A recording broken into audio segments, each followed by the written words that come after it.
वसई के भुई गांव में मालिक की बर्बरता के चलते एक युवक ने समाप्त की अपनी जीवन लीला। नमस्कार, मैं हूं कोमल गुप्ता और आप देख रहे हैं खबरें पूर्वांचल न्यूज। वसई पश्चिम के ओलमवाड़ी में एक व्यक्ति ने मालिक द्वारा किए गए बर्बरता के चलते अपनी जीवन लीला समाप्त कर ली। दरअसल वसई पश्चिम के ओलमवाड़ी में गणेश शांताराम वरखंडी पिछले 3-4 साल से मालिक मेलिन डिसोजा की चाइनीज दुकान में काम कर रहे थे। चाइनीज की दुकान पर काम करने वाला कर्मचारी गणेश शांताराम वरखंडी ने काम के बदले मालिक मेलिन डिसोजा से 4,000 रुपए एडवांस लिए थे। 5 अप्रैल 2026 को दोपहर में तबीयत ठीक न होने के कारण गणेश काम पर न जाकर घर पर ही आराम कर रहे थे। इसी दौरान दोपहर करीब 12:30 बजे मालिक उनके घर आए। उस समय गणेश सोफे के नीचे सो रहे थे। तब उन्हें बाहर खींचकर पैसे नहीं देने के कारण मारपीट की गई और गाली गलौज किया गया।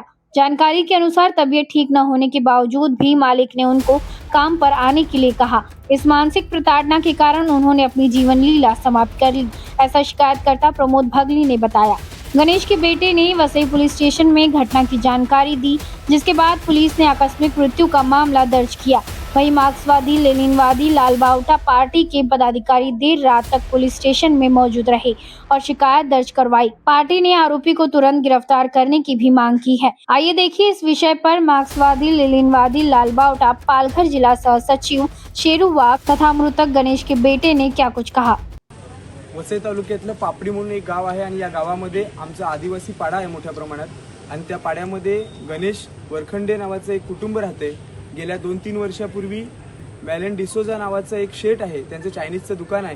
त्या चायनीजच्या दुकानावर गणेश वरखंडे हे कामाला होते। त्यांनी 4 का 5,000 रुपये त्या शेटकडनं ॲडव्हान्स बयाना घेतला होता आणि ते परतफेडीसाठी शेट त्यांना सतत कामावर बोलवायचे। मात्र तब्येत बरी नसल्यामुळे आज ते कामाला गेले नव्हते गेल्या 2-3 दिवसापासून। आज दुपारी 1च्या दरम्यान शेट त्यांच्या राहत्या घरी आले आणि घरामध्ये येऊन झोपलेले असताना त्यांच्या तोंडावर पाणी मारला आणि त्यांना मारहाण केली की तुम्ही कामाला आले पाहिजेत, नाही आले जर दुपारून कामाला आलाच नाही तर पुन्हा संध्याकाळी येऊन तुला मी मारहाण करीन। आणि त्यासाठी त्यांनी त्या भीतीला घाबरून घरामध्ये गळफास घेतला, आत्महत्या केली। आता आम्ही पोलीस स्टेशनला आलोय। आमची मागणी आहे की ॲट्रॉसिटी ॲक्ट, वेठबिगार आणि आत्महत्येस प्रवृत्त करण्यासंदर्भात पोलिसांनी योग्य ती कायदेशीर कलम लावून त्यांच्यावर ताबडतोब कारवाई केली पाहिजे।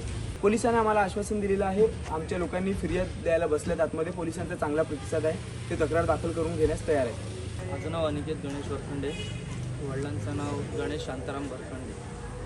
हे चायनीजमध्ये कामाला होते। 2-3 दिवस झाले कामावरती गेलेले नव्हते वडील। शेट घरी आला की तू कामावर येत नाही, अंगावरती पैसे घेतलेत, त्याच्यामुळे त्यांच्यात वाद झाला। घेतलेले काहीतरी 5-6 हजार घेतलेले त्यांनी। त्यांच्यात वाद झाला, त्यांनी मारला आणि तो निघून गेला घरामध्ये जाऊन। नंतर वडिलांनी काय केलं? वडील मग झोपले। मग ते गेल्यानंतर मग त्यांनी गळफास वगैरे घेतला। त्या प्रेशरमुळे त्यांनी सांगितलं की तू 3 वाजेपर्यंत काय पण करून ये ड्युटीवरती, तू नाही आला तर मी परत मारहाण करेन। तर सध्या तर आम्हाला न्याय मिळाला पाहिजे, त्यांना अटक व्हावी।